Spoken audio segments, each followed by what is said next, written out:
This is the Practical Homeopathy Podcast, episode number 155 with Joette Calabrese. Hi, I'm Joette Calabrese, and I welcome you to our healthcare movement, yours, mine, and the countless men and women across the globe who have retaken control of their family's health with practical homeopathy.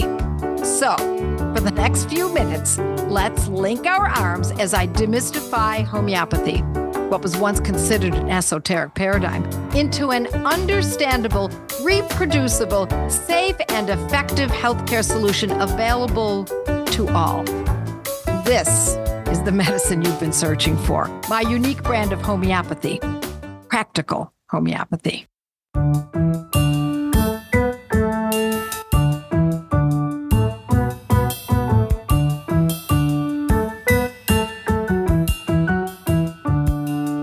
And welcome back to the Practical Homeopathy Podcast with Joette. I'm Kate, and as always, we are thrilled to have you joining us today. If you're new here, welcome. This is the place where we dive deep into the power of homeopathy and how it can offer real, practical solutions for you and your family. Today, we're exploring the topic of fibromyalgia. It's a condition that's often misunderstood and notoriously difficult to manage using conventional approaches. But what if there was another way? A gentler, yet powerful system of healing that addresses this chronic condition? Well, that's exactly what we're diving into today with Joette. How homeopathy can offer and help those suffering from fibromyalgia. We'll be talking about some real cases, practical remedies, and what makes the homeopathic approach so unique and effective. So let's get started. Hi, Joette. Hi, Kate. This is one of my favorite subjects, you know. I used to have fibromyalgia, and I've actually written about it. I think it might even be on my blog, but I think it's time to go over it again because it's such a common condition, particularly for women. And it's something that seems like all we can do is take an analgesic, and it simply is not so. In fact, analgesics only cause more trouble. Some of them cause liver disease and cause gut problems, and we can keep going on all the problems that are related to taking drugs just to soften some pain. And all that does is it drives the condition to a deeper state and causes more conditions that we call side effects. And side effects, my friends, I have to just add this one little aspect to this. Doesn't mean that it just happens right away and you know what it is and okay, and you're calculating it into your determination or a decision as to whether or not you want to stay with the drug. No. Side effects can be very subversive without us ever really realizing. They can cause liver damage that you'll never know or you may not know for many years. They may cause side effects that seem like, that's not a side effect. That's just aging. No, my friends, we don't want any effects from a drug. We want to use a medicine that's relatively safe as long as it's used properly, is relatively safe, is efficacious, and is very inexpensive, and often resolves the condition once and for all. And that's why I say that I really appreciate this particular condition or subject we're talking about today, because this topic is dear to my heart. As a result of having used homeopathy, I no longer have fibromyalgia. Joette, can you talk about the symptoms of fibromyalgia? Because I think everyone has heard the word fibromyalgia, but they may not know what it actually is or what the symptoms might be. Well, myalgia means pain, and fibro means fibrous tissue, such as muscles, mostly muscles, but it can also be tendons. And there's a tendency for there to be a kind of tenderness. And so the muscles are inflamed. They're in pain.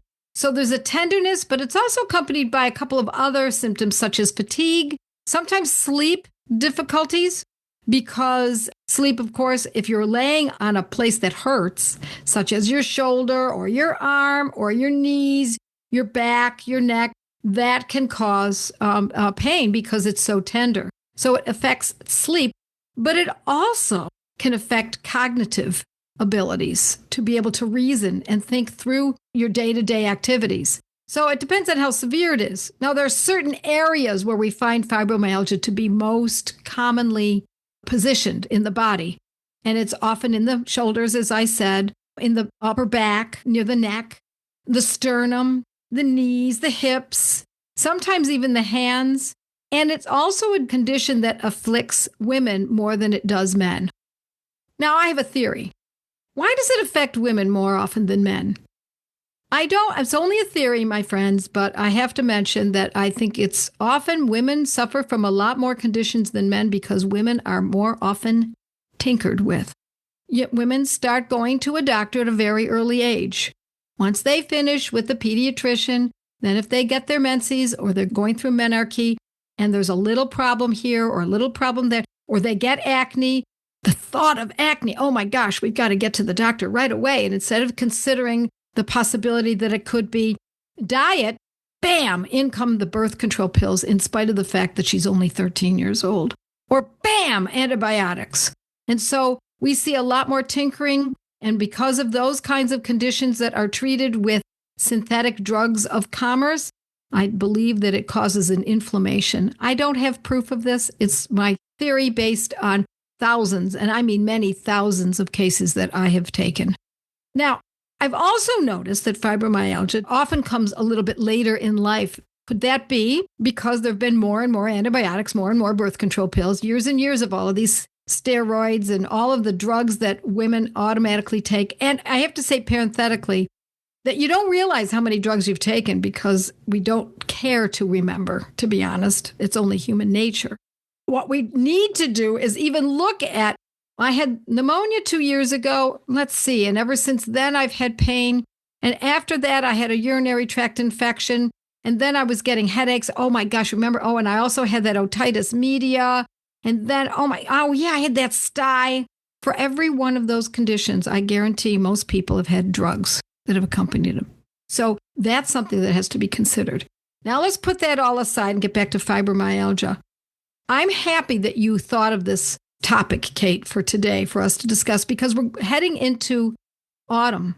In the north, autumn is cold and damp and wet, and that often exacerbates the myalgia.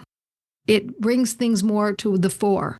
And it's something that we find ourselves when we have something like this. And let me also say it can be a very mild version of fibromyalgia. It can be a moderate version of fibromyalgia, and it can be an extreme version. And I found myself, when I had it, I found myself rubbing my neck, rubbing my shoulder, rubbing my wrists. That sleep was disturbed indeed because I'd be sleeping on my shoulder, and it would cause sensitivity and pain, making it much worse. So, Joette, that leads me to the question, what do we do about fibromyalgia? Especially, is there a homeopathic solution? I find that the most valuable homeopathic medicine for fibromyalgia is Rhus tox. Rhus toxicodendron, and it's usually used in a 30th potency, sometimes in a 200 potency. I like people who are new to homeopathy, that means within the last couple of years, to consider starting with Rhus tox 30 instead of going directly to the 200 and using it twice daily. I find that medicine to be, excuse my repetitive use of the word gobsmacking, but it can be. Now, when I had fibromyalgia, by the time I had that, I had a good understanding of homeopathy and what to watch for and how to assess what occurred once I started using the medicine. I started using it in a 200C. So I used Rhus tox 200C, and I used it twice daily. And within a few days, for me, I'm not going to tell you that this is so for everyone, within a few days, I had complete relief. So I stopped. That's a big part of homeopathy. When the condition is resolved, we halt it. This is not a supplement or a vitamin in which we would say, oh, well, just take vitamin C for the rest of your life. Or here, let's take some vitamin D. No, this is medicine. So that means that when the condition is aborted, so is the medicine. We stop. Now, for me and for many others, we find that once it's stopped, there's a really wonderful, beautiful grace period. And it can go on for days, weeks, months, and then it might show up again. And when it shows up again, what do? We don't say, oh, no, it's back again. We say, oh, cool, it's back again. I know exactly what to do. I get my Rhus tox 30, and I get it out of my homeopathy cabinet, and I start using that again. For how long? As long as it takes for the medicine to act, usually within a few days or a week or so. And once it halts the condition again, we halt the use of the medicine.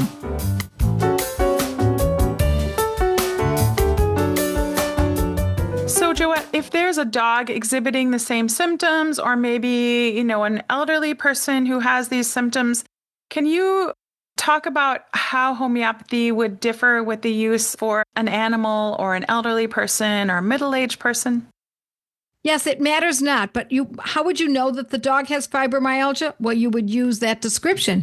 Is there tenderness? If you touch the dog's shoulder and it kind of winces or pulls away or moves away from your touch, then that can be arthritis. But this is the same medicine that we use for arthritis, as a matter of fact. And if you touch and the dog is very fatigued, now that's a hard thing to determine because dogs usually sleep all day long. But let's say the dog has no time up and running around and asking you to throw the ball. That's unlike this dog. Then there's a possibility that it could be something like a muscle pain and tenderness that we would characterize as fibromyalgia. And so we would use the same medicine, the same potency, and the same frequency for a poodle as we would for an elderly woman. It's all the same. It works beautifully in both. So if you're newer to homeopathy and you're hearing this and it rings true with you and you think you or someone you know needs these medicines, you might wonder, where do I purchase homeopathic medicines? What is a trusted source? And I just wanted to mention, Joette, that you have a blog titled Where to Buy Homeopathic Medicines. And that's on your website, Joette Calabrese, that's JoetteCalabrese.com. And it's titled, again, Where to Buy Homeopathic Medicines. And you can just type in the search bar and it'll bring that blog up and give you lots of ideas about trusted sources for homeopathics. So now I want to ask Joette, these symptoms that you're talking about, are they always maybe a side effect of a medication, or what could cause these fibromyalgia symptoms? Well, there are other reasons that fibromyalgia shows up, and one of them is trauma. If someone was in an automobile accident, for example, and maybe no bones were broken and perhaps there wasn't even any bruising, but the body was shocked by the impact of another car, or somebody falls on the ice and their whole body feels rather shocked by the event. And after a while, the person finds that they feel tender and kind of a widespread muscle pain and fatigue. That is a way that fibromyalgia could also present. So it's not always from drugs. And another source, I believe, is inflammatory foods. So I would urge you to consider looking at your diet. Should you indeed be eating bread? Should you be eating foods with gluten? Ask yourself that question. And in fact, you might even want to check with it and say, no bread, no gluten, no grains for, say, 6 weeks. And then at the end of 6 weeks, have a gluten fest. Have waffles for breakfast and a sandwich for lunch and pasta on the side for dinner. And then after dinner, have a dessert, maybe a cupcake or something, and see how it feels after a few days of eating those kinds of foods and see whether or not you feel inflamed. This is an experiment that's, I think, prudent to do. We want to know what foods are doing to us because we put them in our mouths every day. And there's a lot of wiggle room here. There's a lot of ways that we can get this shifted if we have complete understanding of what it is we're eating and what we're doing to our bodies as a result of it. And I have to say, when I talk to people, most people believe they're eating a good diet. It's very rare that somebody says, no, I don't eat a good diet. No, people want to feel as though they're making good, intelligent decisions, but there's a lot of erroneous information out there, friends. So I urge you to question what it is you're eating on a regular basis and be honest with yourself, because it's really easy for us, we humans, like to pretend that we are doing the best thing for ourselves and we're being intelligent and educated, but we are also emotional beings. And I don't know that we like to, but we often hide even from ourselves what we're doing, and myself included. So I'm not slapping anyone's hand. So let's go back to what we talked about in the beginning and how you talked about your fibromyalgia that you had and no longer have. How are you doing now? You said that you no longer have symptoms. Do you ever have to take those medicines once in a while, or is it just completely gone? Well, I would say it's 99% gone. Every once in a while, especially if I've overworked, like I've cleaned out the garage for far too many hours, walking up and down the stairs from the basement, carrying boxes, or that kind of thing, and it's been a full day, I might get a little achy. Sometimes it's hard to know, is this in my joints so that it's more arthritic, or is it more in my muscles? And sometimes it's difficult to know, but it matters not, my friends. I simply use Rhus tox. I take it for one day, maybe 2 doses in one day. And for me, it goes away. That's it. And then it doesn't show up again until, I don't know, a year later. The next time I clean the garage, because everything's accumulating again, the next time I move heavy boxes, that it can come back again. But I've noticed through the years that I need these medicines less and less frequently, because that's the goal of homeopathic medicines. The goal is to uproot. And I'm not saying it does it in every single case, but we should see a shift in how the body is moving along, having been using these homeopathic medicines. And I also have to add in there, I don't eat inflammatory foods very often. Joette, it's so amazing what these medicines can do. That I was just having a conversation with someone yesterday about homeopathic medicines, and I just wonder, what do people do who don't use homeopathy? And they're always running to the doctor and I guess another medication. I don't know, but it's so incredible how we don't really have to go to the doctor, that all the things that come up in our lives, unless it's an emergency, can really be handled efficaciously with homeopathy. And I don't know how people live without it. I agree with you. And what happens is they go to the, let's say, rheumatologist for this condition, and then they go to the gastroenterologist for the stomach upset and the bloating and the inability to eat this food or that food. And then they go to the OBGYN to get another test and their prescription for their birth control pills. And then they go to the neurologist because now they've got headaches. And then they go to, and then. And none of these specialists are coordinating all of this. So in the end, it's surprising to me. It's really stunning to me how many drugs people are on. I was taking care of my elderly uncle years ago, and he was very, very sick after having had minor surgery. He was very sick, and he was not able to sleep. Now, let me just say this. This is a fascinating case. When I say was not able to sleep, I mean he was not able to sleep at all. The drug that they were giving him, I wish I could remember the name of it, I don't. The drug they were giving him for after surgery kept him completely awake for 3 or 4 days, as I recall. By the second day, he was moaning. He could not fall asleep. Now, it would have been nice if somebody had told him this, but according to the directions that he was given after surgery, no one said anything to him about getting off of that medication. No pharmacist knew anything about this. And when I called the doctor, they said, oh, no, he shouldn't be taking that any longer. That was only for the day after surgery. And it was many days after surgery. It was like Chinese torture.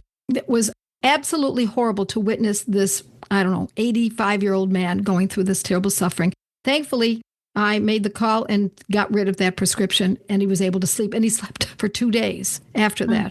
So if we're not watching, and if it's an elderly person, if you're not the advocate for someone else, no one else is watching, my friends. I would love to say that the system is really organized and well thought out and tidy and has your best interest in mind, but it does not.